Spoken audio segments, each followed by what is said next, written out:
on, and we had a band house, like a lot of groups did that back in those days. And we had a band house, and so really, we were on a really serious, regimented rehearsal schedule.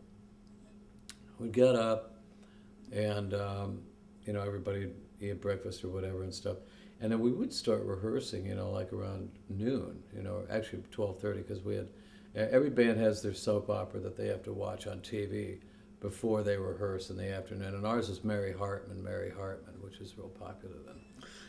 Look it up. It's a good one.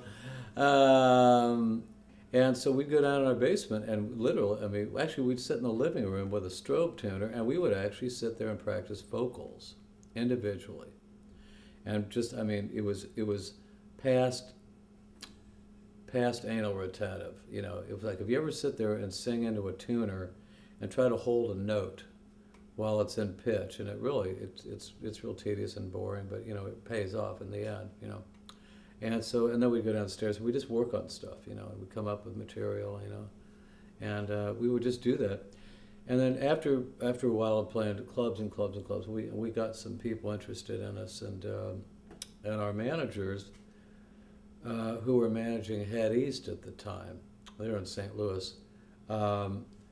They got some guys from out east, and they were sending tapes, of course, to everybody in the world, and finally, I think there was a favor owed to someone, and anyway, somebody from CBS came out to watch us play one night down in Edwardsville or someplace, Collinsville, one of those places we play all the time, and had a big following down there, and this guy would sit, well, he was like standing next, I think, to the bathrooms, and he would just ask all these kids when they'd walk out, hey, what do you think of the band?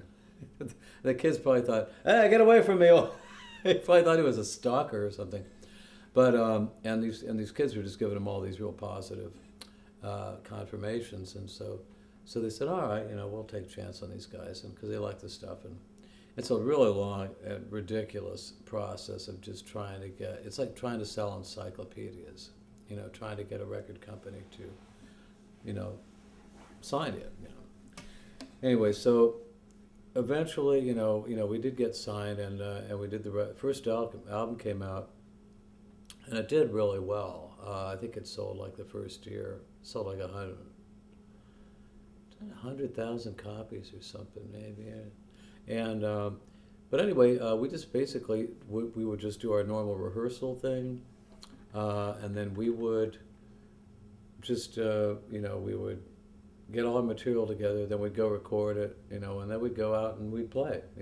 Sometimes we would go out and we'd play a couple of shows after being up all night or being up for 2 nights in a recording studio, and just it was just it's that driven thing, and so we did that like for, oh God, we did like 4 records in about 3 years, toured nonstop, and so we didn't really have too much time to sit around and do nothing really.